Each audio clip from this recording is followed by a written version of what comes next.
Birinchi sectionni 4-lessini Equilibrium, ya'ni premium discount. Modelimizda premium discountni ishlatishning ikki xil yo'li bor. Bu birinchisi range'da ishlatsa bo'ladi. Ikkinchisi previous candle equilibrium. Xo'p, misollarda ko'rib chiqamiz. Range equilibriumni ikki xil ishlatsa bo'ladi. Range ichida savdo qilsangiz 0.5% sizga target sifatida ishlab beradi. Ya'ni mana range, mana premium discount o'sha tortilgan. Ayni 0.5% sizga misol uchun qaysidir point of interestga kelgan bo'lsa, shu hayi va premium discountga tushguncha siz bemalol sell ishlasangiz bo'ladi. Sizni targetingiz bo'ladi shu 0.5%. Rangedan tashqariga savdo qilmoqchi bo'lsangiz 0.5% sizga point of interest sifatida ishlab beradi. Ya'ni siz misol uchun premium discount tortdingiz va bu candle tushib kelishida ishtirok etmadingiz va aynan 0.5% da siz bunaqa reaction ko'rganingizdan keyin siz aynan 0.5% ni point of interest qilib olib rangedan tashqariga harakatni, ya'ni savdoni harakatini boshlasangiz bo'ladi. Shu narsa tushuntirilgan. Modelimizda equilibrium ishlatish eng asosiy yo'li bu o'tgan candle yoki wickni ishlatish. Bu holatda agar reversal vaqtida katta wick qoldirsa, ya'ni bozor shami candle katta wick qoldirsa, harakatni davom etish uchun 0.5% respekt qilinishi kerak. Ya'ni agar mana shu wick bu yoqdagi qanaqadir point of interestga kelsa, CISD bo'lishi mumkin, FFG farqi yo'q.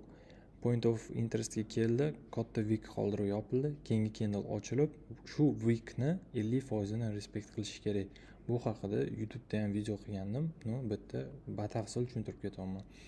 Aynan reversal bo'layotgan payti, ya'ni yo'qda vaqt ham to'g'ri kelishi kerak.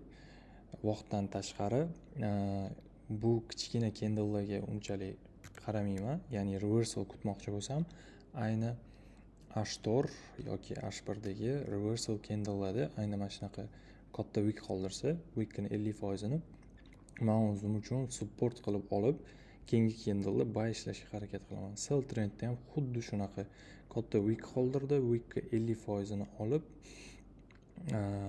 reversal tomonga qarab ishlatsanglar bo'ladi.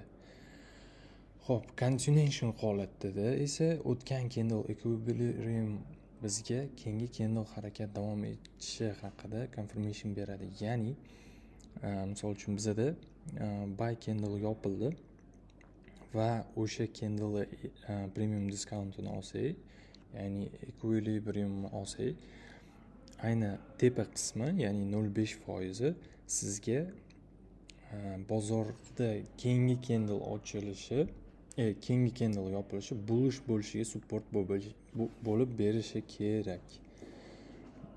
Ya'ni shu qismi sizga keyingi candleda buy yopilishiga support bo'lib berishi kerak. Ya'ni sizda tepada qanaqadir swing point bor, sizda targetingiz bor va bozor juda ham chiroyli bullish candle bo'lib yopirilib berdi va tepa qismi, ya'ni 50% respekt qilinib keyingi candle bullish yopilishi kerak.